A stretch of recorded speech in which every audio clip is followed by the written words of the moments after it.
Bonjour à tout le monde.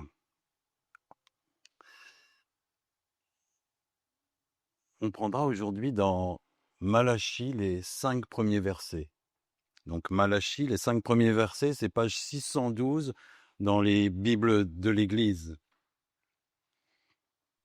Presque j'ai plus rien à dire, tout a été dit pendant les chants, pendant la présidence, pendant la scène aussi, surtout pendant la scène.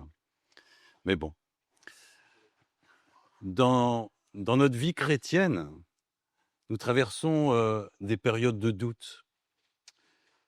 Et on se dit, à quoi bon continuer de croire en Dieu, vu l'épreuve que je traverse? Malgré tous mes efforts, je ne ressens plus sa présence. Pourquoi? Jusqu'à quand devrais-je attendre sa bénédiction? Et certains appellent ces temps des déserts spirituels, des temps où nous sommes lassés, peut-être déçus du manque apparent d'action de Dieu dans nos vies. Des temps où notre confiance en un grand Dieu est remise en cause et où notre foi est éprouvée, voire en danger. Alors certes, nous croyons encore, mais Dieu nous apparaît plus comme une personne lointaine, insensible à nos problèmes, nos souffrances. J'ai beau prier, je ne vois rien venir. Dieu m'aime-t-il vraiment comme le dit la Bible? Alors comment réagir? Et c'est le texte d'aujourd'hui qui va nous inviter à nous souvenir de l'amour de Dieu pour son peuple, pour nous exercer à revenir à lui, quelles que soient les circonstances du moment, dans le but de renouveler en nous l'assurance de notre salut et l'espérance de son règne à venir. Et si peut-être aujourd'hui tu n'as pas encore confié, fait confiance au Dieu de la création, eh ben, ce texte va te proposer de découvrir son plan d'amour, son plan de grâce et d'éternité pour ceux qui acceptent, malgré leurs doutes, de croire en lui. Donc lisons Malachie, chapitre 1, les versets 1 à 5. Message, parole de l'Éternel adressée à Israël par l'intermédiaire de Malachie. Je vous ai aimé, dit l'Éternel. Et vous dites, en quoi nous as-tu aimés? Ésaü n'est-il pas le frère de Jacob, déclare l'Éternel. Cependant, j'ai aimé Jacob et j'ai détesté Ésaü. J'ai livré ses montagnes à la dévastation, son héritage au chacal du désert. Si Édom prétend, nous sommes détruits, mais nous relèverons les ruines. Voici ce que dit l'Éternel, le Maître de l'univers. Qu'ils construisent, je démolirai et on les appellera pays de la méchanceté, peuple contre l'Éternel, contre lequel l'Éternel est irrité pour toujours. Vos yeux le verront et vous direz, l'Éternel est grand, même en dehors des frontières d'Israël. Alors, 3 parties pour aujourd'hui. Des hommes qui doutent de Dieu malgré son amour, ça sera le verset 2a essentiellement. Deuxième partie, un Dieu qui rassure et démontre son amour et sa fidélité, versets 2b à 4. Et troisième partie, un Dieu d'amour qui promet un jour où nous contemplerons sa gloire, c'est le verset 5. Des hommes qui doutent de l'amour de Dieu, première partie. En quelques mots de contexte pour comprendre la situation du peuple d'Israël lorsque Malachie écrit. Alors, on ne sait pas grand-chose de Malachie, si ce n'est que son nom signifie « mon messager ». Il parle de la part de l'Éternel. Les experts pensent que le texte fut rédigé à la fin du 5e siècle avant Jésus-Christ sous l'Empire perse. À cette époque, la reconstruction du temple est alors achevée. Des sacrifices y sont à nouveau offerts. Mais sur un plan plus terre à terre, là ou au temps de David et de Salomon. Ensuite, le royaume d'Israël était craint, il était resplendissant, reconnu dans le monde entier, visité par des chefs d'État comme la reine de Séba. Eh bien, à ce moment-là, cette gloire est bien lointaine. L'exil à Babylone est passé par là. Le peuple d'Israël, infidèle à Dieu, a subi sa justice. Il a été humilié. Puis il y a eu le retour de Babylone, le retour de l'exil avant la reconstruction du temple sous Esdras et ses réformes.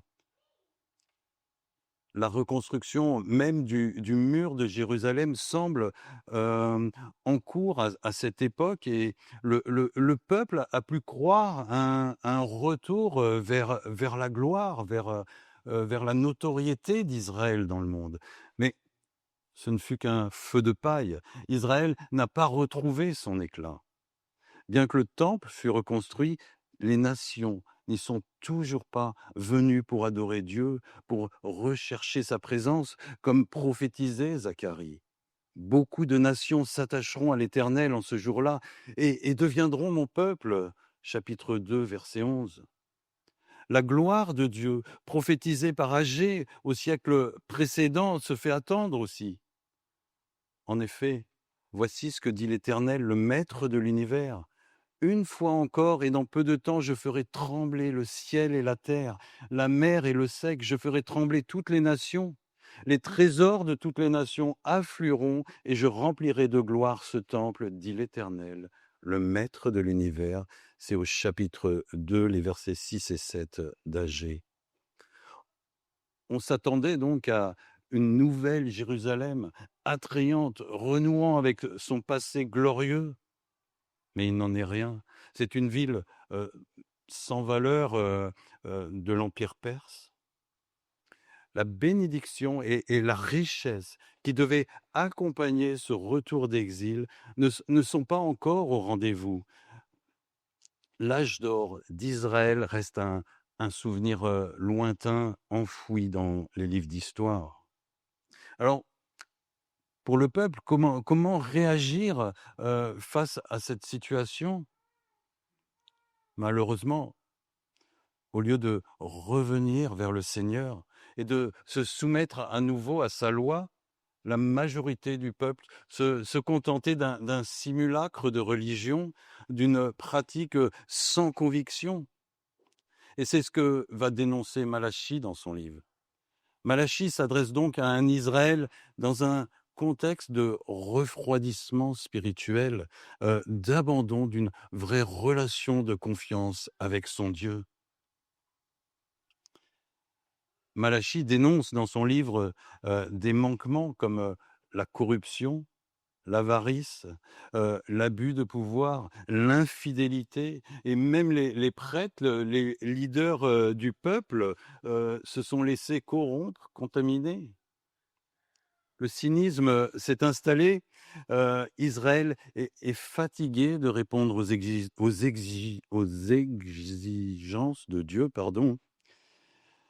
Ils s'en sont détournés pour satisfaire leurs désirs ailleurs dans les pratiques des peuples avoisinants comme l'idolâtrie ou des mariages avec des étrangers.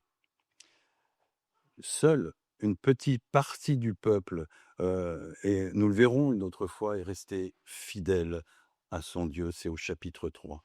Et quelle est la conséquence en fait lorsque l'on s'éloigne, lorsqu'on on néglige, on abandonne une personne?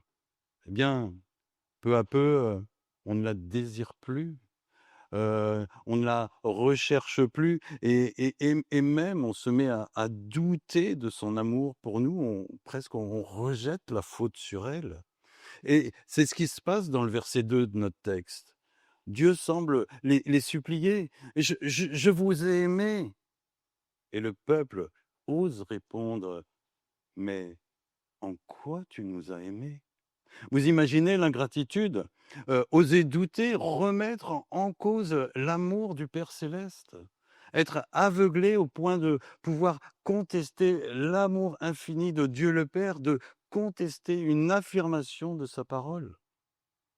Pourtant, dans son livre, Malachie nous montre que c'est possible. Il nous présente toute une suite de contestations, d'objections du peuple à la parole de Dieu. Et aujourd'hui, nous nous contenterons de réfléchir uniquement sur la remise en cause de son amour. En quoi nous as-tu aimés?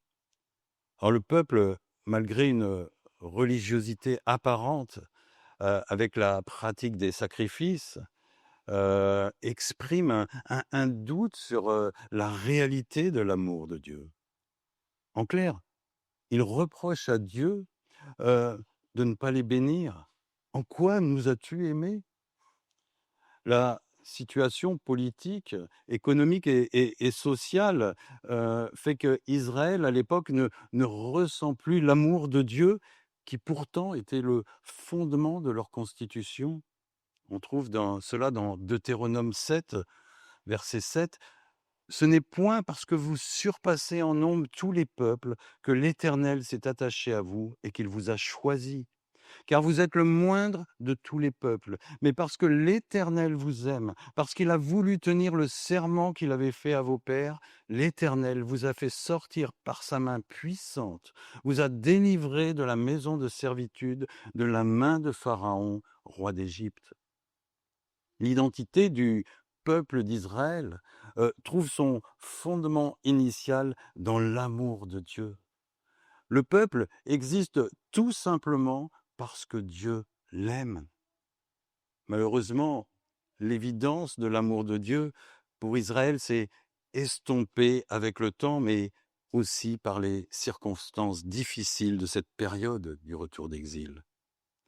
Alors, comme je l'ai dit, en apparence, ils affirmaient certainement l'amour de Dieu par leur chant, leur visite au temple, leur sacrifice. Mais le peuple avait perdu confiance en son Dieu, doutait de lui, et sa foi était ébranlée. En quoi nous as-tu aimés? Et la question qui se pose pour nous en tant qu'Église, en tant que disciples de Jésus-Christ est la suivante. Ne traversons-nous pas aussi des périodes de doute, de désintérêt du céleste? Des périodes où l'empressement de rencontrer Dieu à l'église le dimanche matin ou au groupe de quartier en semaine n'est pas à son zénith. Des périodes où l'on continue de donner l'offrande, mais pas la bonne, pas celle du cœur. Des périodes où tu assistes aux réunions de prière sans y être vraiment. Des repas même où l'on mange sans exprimer sa reconnaissance à Dieu. Ou des temps de vacances où notre Bible reste fermée, où notre bouche ne témoigne plus. Des périodes où on flirte avec le monde par des concessions. Des périodes où l'on croit qu'il vaut mieux se taire sur notre foi pour être tranquille, pour ne pas subir de moqueries ou de mise à l'écart, pour ne pas être identifié comme un chrétien engagé. Des périodes où nous ne sentons ni ne voyons le royaume de Dieu avancer. Des périodes où l'Église ne nous convient plus, où on est tenté d'aller voir ailleurs. Mais est-ce l'Église le problème?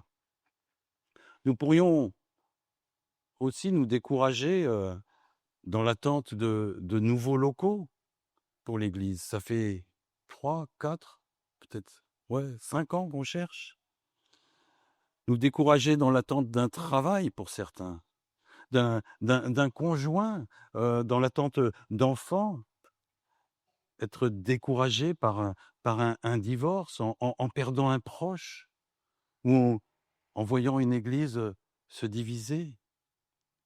Des périodes où l'Église, collectivement ou individuellement, ne reflète plus la gloire de Dieu pour attirer de nouveaux croyants, comme Israël n'attirait plus les nations au temps de Malachie, et des périodes qui vont faire germer en nous cette pensée: Seigneur, si tu m'aimais, tu ne permettrais pas que je traverse cette épreuve où tu m'aurais accordé cette bénédiction.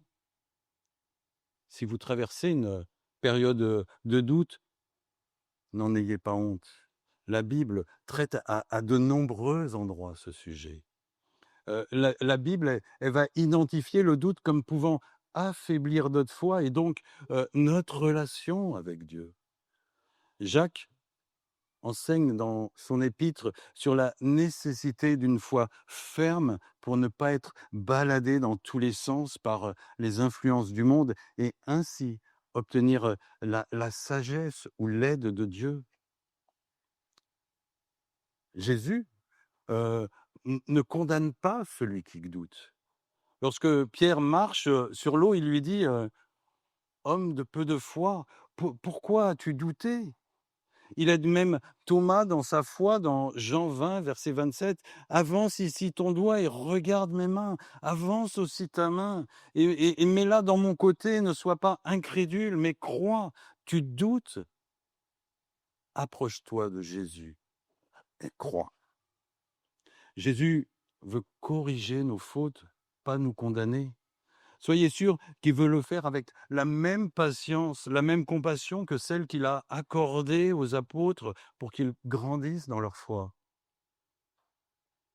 Sachons aussi, peut-être inversement, limiter, avoir compassion, avoir de la considération pour ceux qui doutent, plutôt que peut-être de les enfoncer, de les juger. Jésus l'a manifesté lorsqu'un un père l'implore de sauver son fils possédé par un esprit muet, un père qui, en même temps, manifestait son manque de foi dans Marc 9. Seigneur, je crois, mais viens au secours de mon incrédulité. La foi et le doute ne sont pas deux notions totalement opposées. Confiez vos doutes avec sincérité dans la prière et le Seigneur répondra. Il comprend notre fragilité. Le doute confessé peut se trouver en un tremplin peut se transformer en un tremplin pour une foi affermie. Je ne sais plus où j'ai trouvé cette phrase, mais je l'ai bien aimée. Le doute confessé peut se transformer en un tremplin pour une foi affermie. Ne nous privons pas de confesser notre doute à un frère, à une sœur, mais avons-nous raison de douter de l'amour de Dieu? Avons-nous raison de... Là, je vois plus. Voilà. Donc, avons-nous raison de douter de l'amour de Dieu pour son peuple et pour nous? Deuxième point, un Dieu qui rassure et démontre son amour, sa grâce et sa fidélité, les versets 2b à 4. Et dans ces versets, Dieu veut attirer notre attention sur la différence entre les deux fils d'Isaac, Jacob et Ésaü. Alors, Isaac, c'est le premier héritier de l'alliance de bénédiction faite par Dieu avec Abraham sur la base de la foi. Jacob, sur la fin de sa vie, voit son nom changé en Israël et Israël deviendra le peuple de Dieu. Et Ésaü, son frère aîné, donnera naissance au peuple d'Édom. Deux frères, mais une grande différence, une distinction fondamentale.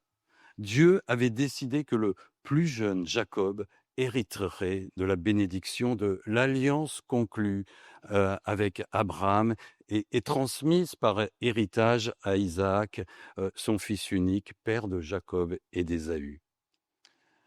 Pourquoi un tel choix de la part de Dieu alors qu'Ésaü était l'aîné et aurait dû recevoir cette bénédiction? Jacob le méritait-il plus qu'Ésaü? Était-il meilleur? Garantissait-il mieux la pérennité du peuple? Non. La Bible nous le décrit comme un homme fourbe, un homme manipulateur. Alors, sur quels critères Dieu choisit Jacob? Fin du verset 2. Cependant, j'ai aimé Jacob. Le critère, c'est l'amour de Dieu. Un amour non pas acquis par une vie exemplaire, une vie parfaite, mais un amour immérité pour Jacob et un amour qui ira aussi à sa descendance par héritage. Le choix de Dieu, nous dit Malachie, est fondé sur l'amour de Dieu. Ésaü, nous dit le texte, sera détesté.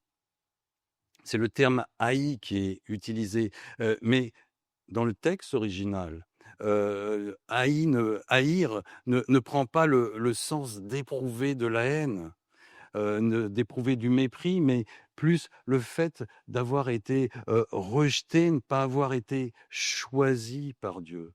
Et on a confirmation de cette orientation lorsque, des siècles plus tôt, quand Dieu rappelle la loi dans le Deutéronome, il montre qu'il se soucie du bien-être d'Édom. Deutéronome 23, versets 8 et 9. Vous ne considérerez pas les Édomites comme abominables, car c'est un peuple frère. Vous ne tiendrez pas non plus les Égyptiens pour abominables, car vous avez séjourné dans leur pays. Les membres de ces deux peuples pourront entrer dans l'assemblée de l'Éternel à partir de la 3e génération. Dieu avait interdit à Israël, 1000 ans plus tôt, de mépriser les Édomites pour une raison évidente. Il leur dit, l'Édomite est ton frère. C'est une leçon forte que Dieu rappelle à son peuple et à nous par extension. Si tu bénéficies des promesses de Dieu, si tu as été choisi par Dieu, c'est par grâce, tu n'as aucun orgueil à en retirer, tu n'as aucun mérite. Et même si on regarde du contexte de notre texte et peut-être de ta vie aujourd'hui, cette distinction d'élu de Dieu ne te paraît pas évidente, Dieu ne t'abandonnera jamais. C'est le sens des versets 3 et 4 où Dieu expose sa fidélité à la promesse de son alliance par l'histoire déjà accomplie et par une nouvelle promesse. Regardez, j'ai détesté Ésaü, 2 points pour 2 raisons. La première, j'ai livré ses montagnes à la dévastation, son héritage au chacal du désert. Dieu rappelle ce qui s'est passé.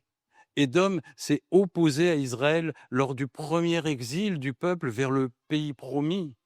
Vous trouvez ça dans Nombre 20, mais aussi lors de l'invasion babylonienne, où Édom se rangea aux côtés de l'envahisseur pour nuire à Israël. Vous pouvez lire ça dans Abdias. Mais au temps de Malachie, ce royaume d'Édom n'existe plus. Il est déjà ravagé. Il ne peut plus nuire au peuple d'Israël. Il ne représente plus aucun danger. Alors, c'est comme si Dieu leur disait, mais pourquoi doutez-vous? N'ai-je pas aujourd'hui honoré mon engagement?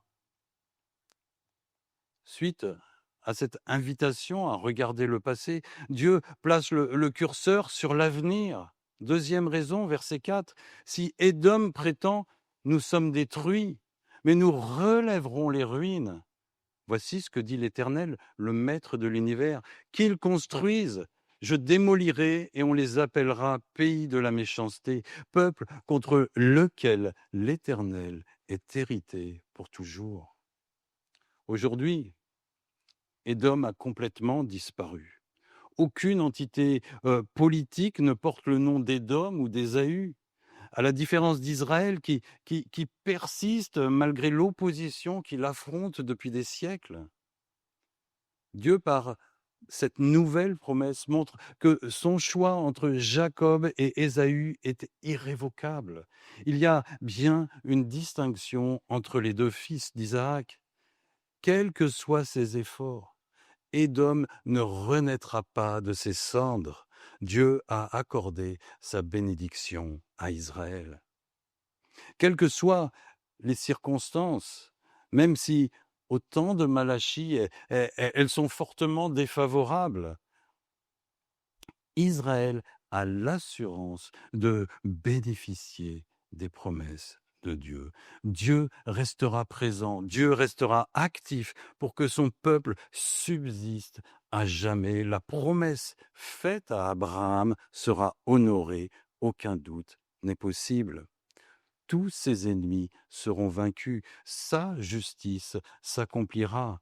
Édom a déjà été vaincu, Édom ne sera jamais reconstruit. C'est une deuxième victoire en espérance que l'Éternel promet à Israël pour les rassurer.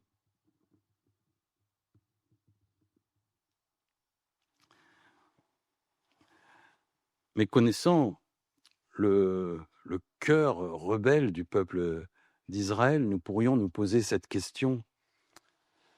Sur quel fondement la justice de Dieu s'accomplira pour les Israéliens? Sur leur bonne conduite? Sur leurs bonnes œuvres? Non, uniquement et simplement sur le fondement du choix de Dieu, de l'élection d'Israël, sur la base de son amour seul. Je vous ai aimé, verset 2. C'est son choix, son amour est inconditionnel. Il a conclu une alliance, il s'est engagé. Et une des leçons que nous pouvons retenir de ce texte, c'est que les circonstances de notre vie, même dans les moments les plus difficiles, ne doivent pas nous faire douter de l'amour de Dieu. Il nous aime. Dans une voiture, il y a un compteur qui indique la vitesse à laquelle on roule. Alors, en fonction de la voiture, en fonction du trafic, du lieu, des conditions météo, ce compteur, il va osciller entre 0 et 130 normalement en France. Son affichage dépend des circonstances. Mais le compteur de l'amour de Dieu, il est toujours bloqué au maximum, il est bloqué sur infini, quelles que soient les circonstances. Problème d'argent, lassitude, maladie, catastrophe naturelle, guerre, décès, déception, impatience, désir malsain, tentation, chute spirituelle, période de crise, chômage. Ne commettons pas l'erreur d'interpréter de mauvaises circonstances comme un éloignement de Dieu, un désintéressement de notre sort. Jérémie, en pleine épreuve, dira au chapitre 3 de ses Lamentations, versets 21 et 23, « Voici ce que je veux méditer pour garder espoir. Les bontés de l'Éternel ne sont pas épuisées, ses compassions ne prennent pas fin, elles se renouvellent chaque matin. Éternel, que ta fidélité est grande. » À l'image de Jérémie, dans la difficulté, restons dans la contemplation, restons dans l'adoration, restons dans la reconnaissance, indépendamment des circonstances que nous vivons. Je vous aime, dit Dieu. Je vous ai choisi, ma compassion est sans fin et ma fidélité éternelle. Et c'est ce qui nous amène à notre dernière partie. Un Dieu d'amour qui promet un jour où nous contemplerons sa gloire, verset 5. Israël a donc bénéficié de 2 victoires sur Édom. Une première, verset 3, déjà acquise à l'époque de Malachie, la nation d'Édom n'existe plus, c'est la réalité. Ça l'est depuis l'invasion babylonienne de Juda au VIe siècle avant Jésus-Christ, pour ceux qui aiment l'histoire. Et la deuxième victoire sous la forme d'une promesse de Dieu à son peuple, promesse que cette première victoire serait permanente, définitive. Et nous avons vu aussi que ces actes de la justice de Dieu reposaient non pas sur la bonne conduite d'Israël, mais uniquement sur l'amour de Dieu, sur son choix de s'être mis à part pour lui, le peuple d'Israël. Et n'est-ce pas, il y a plus de 2000 ans maintenant, un acte similaire de justice que Dieu a accompli par Jésus-Christ à la croix pour nous. Un acte bien plus grandiose que la victoire contre Édom, quand on la considère dans la perspective de la Nouvelle Alliance. Israël, au temps de Malachie, a été délivré d'un ennemi unique, Édom. Malheureusement, cette victoire était bien éphémère pour le cœur du peuple d'Israël qui retombait dans ses travers, dans la désobéissance à son Dieu, au lieu de lui apporter la reconnaissance et l'adoration pour sa gloire. Mais par la croix de Jésus-Christ, par sa mort, par amour pour nous et par sa résurrection, sa victoire est bien plus grandiose dans la Nouvelle Alliance. Par la foi en Dieu, nous reconnaissons que Christ a vaincu tous les péchés du monde, c'est-à-dire le diable, que Christ a vaincu la mort, qu'il nous a acquis la vie éternelle par sa résurrection. Aucun Édom ne pourra nous empêcher d'atteindre le pays promis, ni d'y rester à perpétuité. Vous comprenez? Nous étions condamnés par nos péchés à la mort, mais Dieu nous a rendus à la vie à cause de son amour, par grâce. Il nous a choisis. Il a, nous dit la Bible, il a effacé l'acte rédigé contre nous qui nous condamnait par ses prescriptions et il l'a annulé en le clouant à la croix. Colossiens 2, verset 14. Et cette victoire sera définitive lorsque Christ reviendra pour juger sa création. Vous voyez la similitude avec le temps de Malachie et ces deux victoires. Nous bénéficions d'une victoire déjà acquise à la croix et d'une victoire en espérance à venir lors du retour de Christ. Dans les deux cas, la victoire du peuple est assurée pour Israël au temps de l'Ancien Testament et pour le nouvel Israël dans le Nouveau Testament, c'est-à-dire aussi pour le peuple de Dieu, pour l'Église de Jésus-Christ, pour ceux de toute nation qui le reconnaissent comme leur Sauveur et leur Seigneur. Et que fait Malachie suite à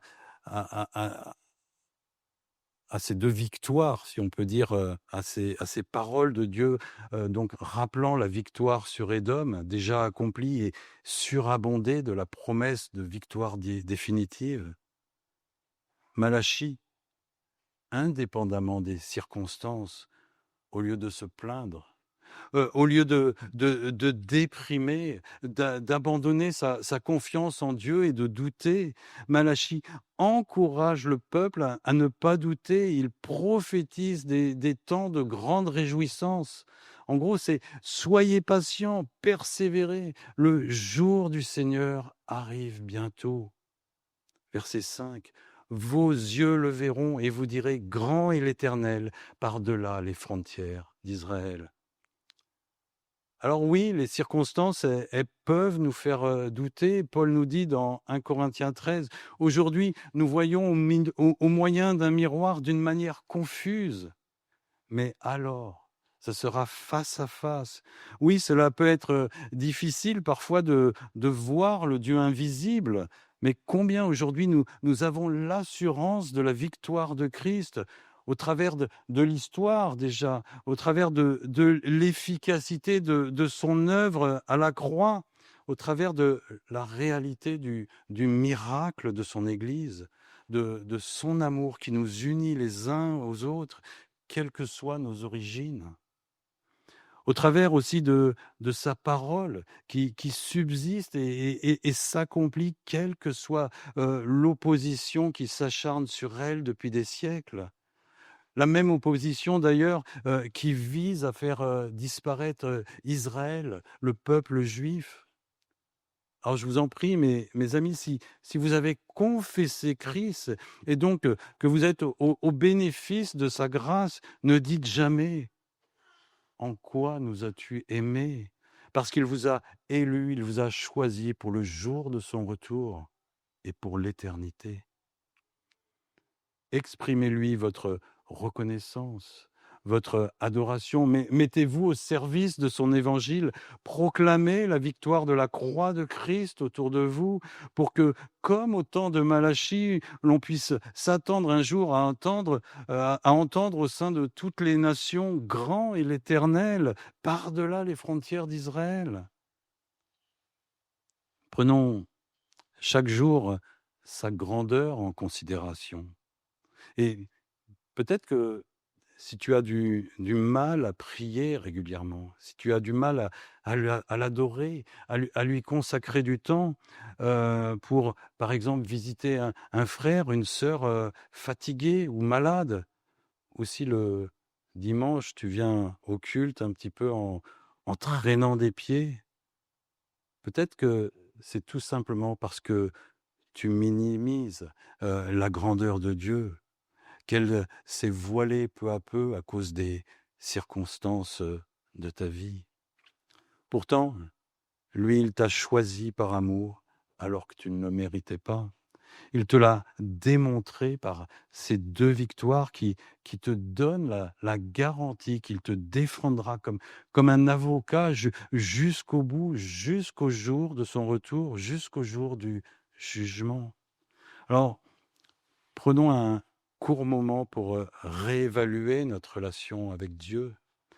Non pas comme Israël, en fonction des circonstances que nous vivons actuellement, mais en fonction de ce qu'il a déjà fait dans l'histoire pour nous et de ce qu'il nous a promis pour les temps à venir. C'est sûr, c'est une parole du Dieu d'amour. Un jour, nous contemplerons sa gloire, nos yeux le verront. Amen. Prions.